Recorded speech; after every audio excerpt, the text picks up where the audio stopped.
program is part of the Scene Project's podcast network. The Scene Project features interviews with independent musicians, comedians, and artists from across the Midwest. Become part of our community and support local art wherever you are.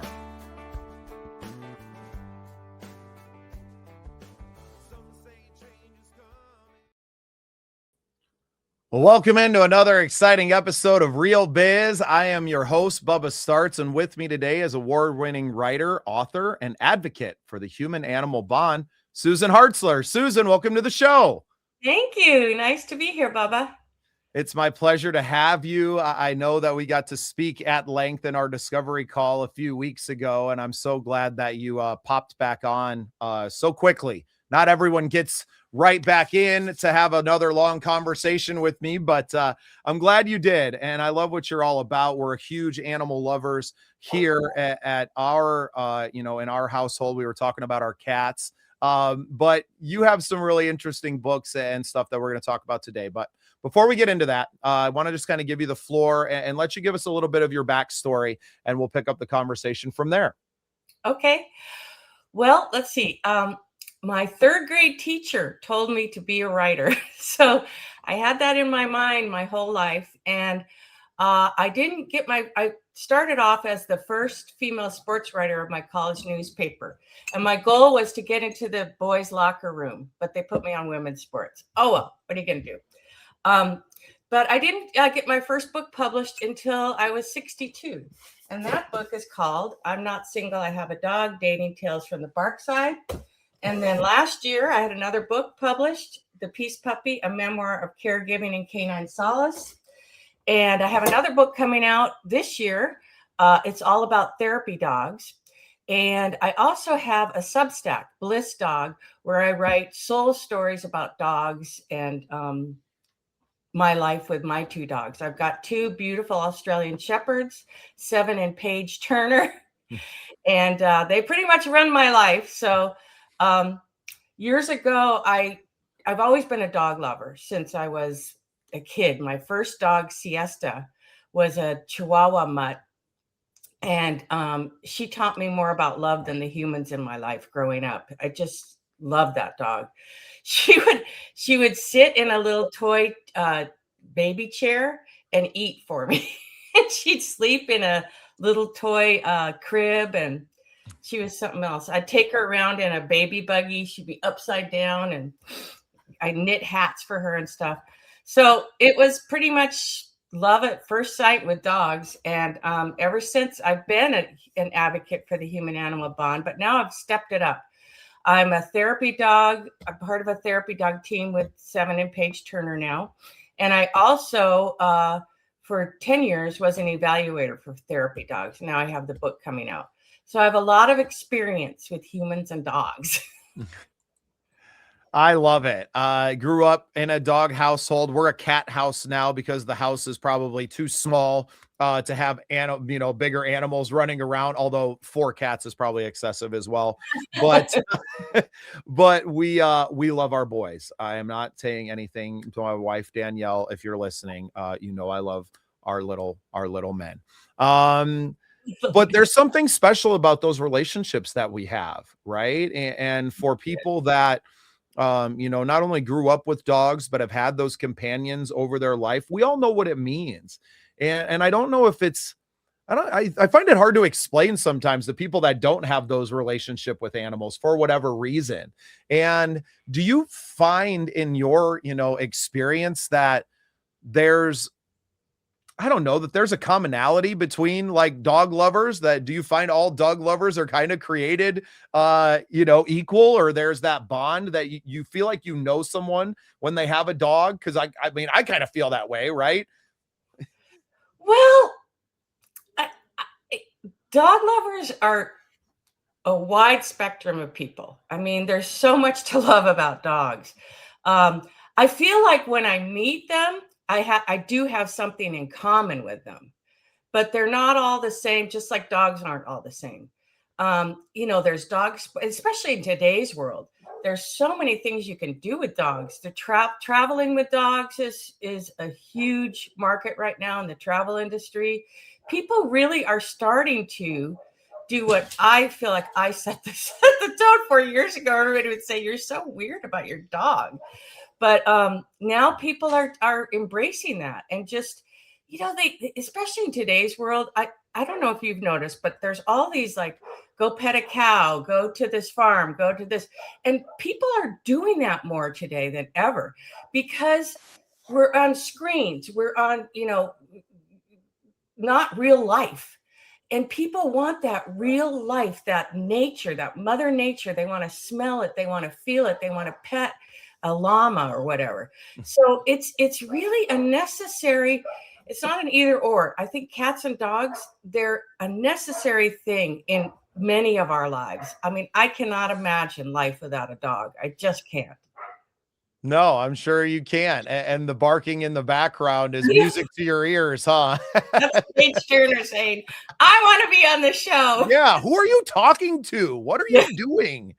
Very curious. No, we love it. So tell me more about your first book, and dating tales from the bark side. Well, I never got married, and I always wanted to get married and have kids, and that never happened for me.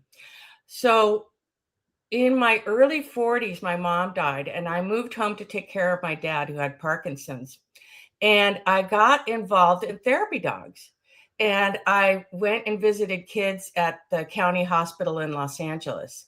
And I realized if I had had kids of my own, I might not have had the time or the inclination to do this type of work that's really necessary. I mean, I've seen so many miracles with dogs in hospitals or at parks with special needs kids. I mean, it's just amazing. And with my new book about therapy dogs, I've got miracles from other people. I mean, it's just, I call it a doggy sixth sense. They just know something that we don't know, and they can tap into something that we can't. And I don't know what it is. And I'm sure cats do too. But there's a saying, you own dogs, but cats own you. They decide whether or not they're going to stay. Can confirm. Yes. Yes. So that's, I think it's really something that's necessary in our world, especially today, that unconditional love, that mother nature, I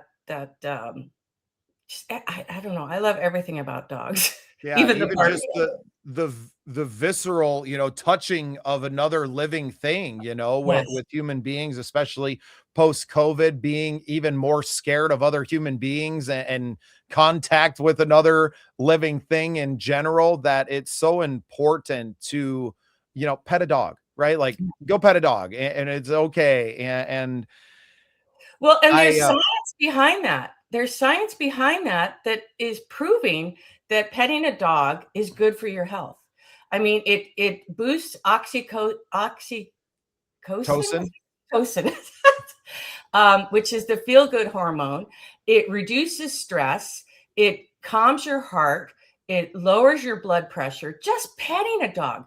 Now there's studies saying that people that put a lot of dog pictures up on social media, just looking at a dog or cat can offer those benefits. That's why people go so crazy about dog and cat videos, because they actually are helping them feel better. Oh, I get a lot of cat videos now, Susan. Let me tell you, that's pretty much all I get on Messenger from my wife anymore, are memes and reels of funny cat stories and heartwarming ones as well. You mentioned the LA County Hospital. That's actually a building that I'm very familiar with in my travels throughout my early 20s. I had a good friend of mine who was receiving treatments, and he had osteosarcoma, bone cancer, and we had to spend a lot of time in LA County trying to receive treatment. And it's I know, especially in that building, how kind of, depressing and oppressive it can be. It's an old building, right? It's an old, probably built in the 30s or 40s, well, they do have a new campus now, but we did. Oh, they do? Old building. Yeah. Yeah. In the new building, it's well, and it's a hospital. My wife, kids, Yeah. Seeing the kids, it's like, it breaks your heart. Nope. And I we have a mean, large medical center in Sioux Falls, South Dakota. I have a good friend of mine in the music world that is always going in and playing music for the patients there. And to see what it does, especially to be in such an environment that my wife gets just going into the doctor's office for not unrelated and not sick, it raises her blood pressure. So for someone who is sick and receiving treatment or is not feeling well, it can be even more so. And especially when you talk about some of these children that are spending, months of their lives and not being able to leave, because of, a diagnosis of a more severe case. And it's so awesome that you are able to not just go in and to take part in that, but now to document that and to document some of the miracles that you've seen. I think that's so important that it will then spurn more of these kind of therapy sessions with the dogs. And, for us, we work with a lot of veterans, Operation Combating Veteran Suicide, very near and dear to our hearts, but also another organization out here in South Dakota, Guardian Shepherd dogs, and they're German Shepherds who had worked as military service dogs. And now, not just training them to be, to continue doing a job, but just a different kind of job and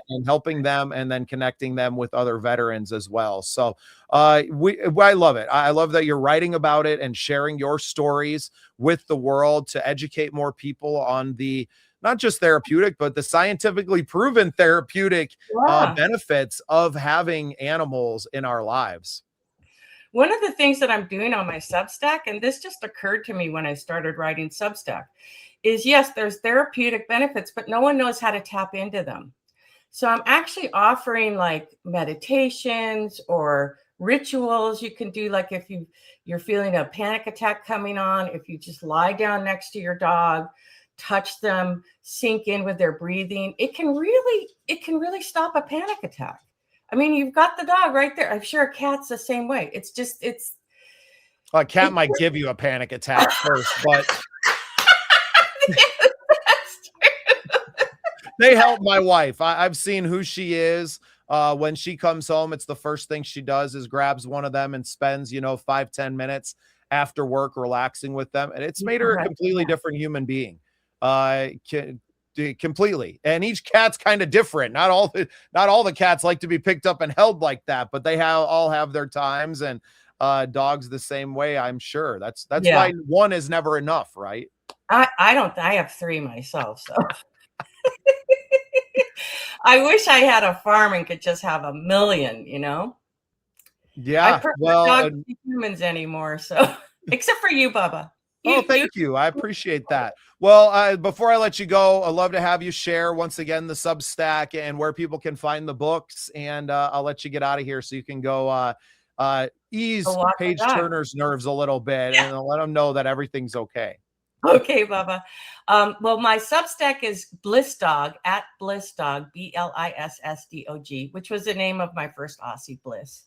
And then my books you can get on my website, susanhartzler.com. SUSANHARTZLER. They're also available on Amazon, all booksellers. But the thing is, if you put in "I'm not single, I have a dog," you'll get T-shirts and all sorts of things. So it's best if you're on Amazon to put in my name. And that book is coming out as an audiobook this spring. So you'll be able to order "I'm Not Single" this spring as an audiobook. Fantastic. Well, Susan, thanks for taking some time away from your beautiful animals to talk with me this morning. I wish you all the best. I'm looking forward to the new audiobook as well. And thank you for being part of the scene. Bubba. It was really fun. Thank you.